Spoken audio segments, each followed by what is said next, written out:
Deputation দিতে গিয়ে বিডিওকে না পেয়ে ব্যাপক বিক্ষোভ বিজেপির।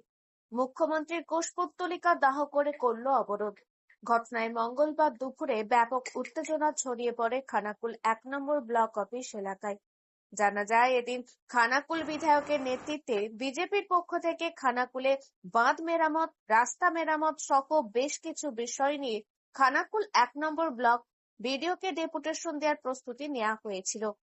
বিজেপির অভিযোগ, অনুমতি নেওয়া সত্ত্বেও আজ আরামবাগে মুখ্যমন্ত্রী আসার অজুহাত দেখিয়ে বিডিও নিজের অফিস থেকে পালিয়ে যান এবং অফিস চত্বরে 144 ধারা জারি করে তাদের সেখান থেকে সরিয়ে দেন। এরপরেই ক্ষোভে ফেটে পড়েন বিজেপি নেতা কর্মীরা।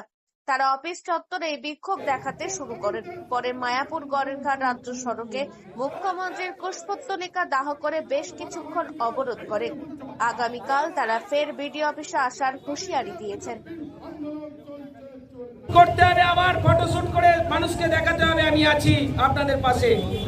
1 বছর পরেও খানাকুলের প্রত্যেকটি জায়গায় রাস্তাঘাট ভাঙা, প্রত্যেকটি অঞ্চলে রাস্তাঘাট ভাঙা। গত বছর বন্যায় যেগুলো ভেঙে গিয়েছিল এক ঝোড়া মাটিও ফেলা হয়নি, সেই সঙ্গে একটা পিচ রাস্তাও সারানো হয়নি। তার সঙ্গে ধোপাঘাটের ব্রিজ ভেঙে রয়েছে, তাকে সারানো হয়নি। অরোরা খালের ওপর বিভিন্ন জায়গায় ভাঙা রয়েছে, সেগুলোকে সারানো হয়নি। মুন্ডেশ্বরী নদীর বিভিন্ন তীর ভাঙা অবস্থায় রয়েছে, সারানো হয়নি।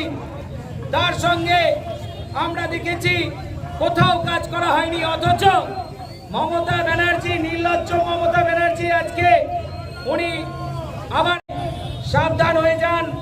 অনেক বাড়াবাড়ি করছেন, অনেক তৃণমূলের দলদাসগিরি করছেন।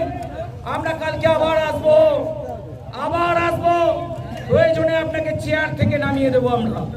কারণ এই খানাকুলের মানুষ দলদাসগিরি মানবে না, ভারতীয় জনতা পার্টি দলদাসগিরি মানবে না। উন্নয়নকে স্তব্ধ রেখে তৃণমূলের পাঁচাটা কুত্তা আপনি হতে যাবেন না। আপনি ভালো মানুষের মতন ব্যবহার করুন, এই এলাকার মানুষকে সার্ভিস দিন। আপনি বিডিও হয়ে এসেছেন, কিন্তু তৃণমূলের দলদাসগিরি করার জন্য নয়। আজকে ভয় পেয়েছে তৃণমূল কংগ্রেস। আমাদের খানাকুল 1 নম্বর বিডিও অফিসে ডেপুটেশন ছিল, নদী বাঁধ ভাঙা থেকে শুরু করে রাস্তাঘাটগুলো সংস্কার করার দাবি নিয়ে। কিন্তু এই বিডিও আর এই তৃণমূল প্রশাসন 144 ধারা জারি করে আমাদেরকে আটকে দিয়েছে। আটকে কতদিন রাখবেন, কতক্ষণ রাখবেন? এই তৃণমূল কংগ্রেস ওই বিডিওকে বাঁচাতে পারবে না। এই দুর্নীতি আমরা উপড়ে ফেলবই। এই কয়েকটি কথা বলে এলাকার সমস্ত মানুষের কথা চিন্তা করে, পথযাত্রীদের কথা চিন্তা করে আমাদের এই প্রতীকী অবরোধ আমরা এখানেই